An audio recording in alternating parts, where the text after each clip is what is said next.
Pero si Benny Cutie nag-aapang ng pagkakataon. Nagbabadya ang bagyo. Nagbabadya ang bagyo. At si Kiko nahanap niya. Ayan na, ipapaplag yung immortality. Sapat nyo ata yung kakayahan. Pero nakabili ng Winter's Crown.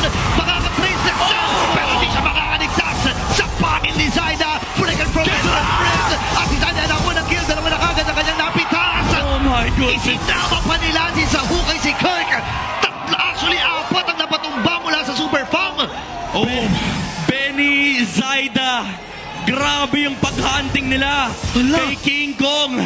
Yung timing nung Jeet Kune Do into Way of the Dragon, binake nila yung Traceless, and after the Winter Crown, there was still a shadow latching onto the YSS. Wala, kaya ba nila tapusin ito? Si Triman ay pumasok na. Buhay na si Cruz. Pwede nila hawakan yung mga minions dito, pero nandun yung Brilliant!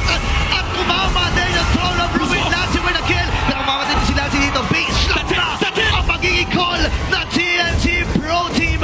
Meron silang katapat na kasama at tagumpay sa Game 1. Ang Phoenix Army.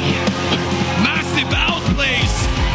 In the final team fight, nakita natin yung micro mechanics ng TNC Pro Team. At sila ang mananaig sa pinakaunang laro.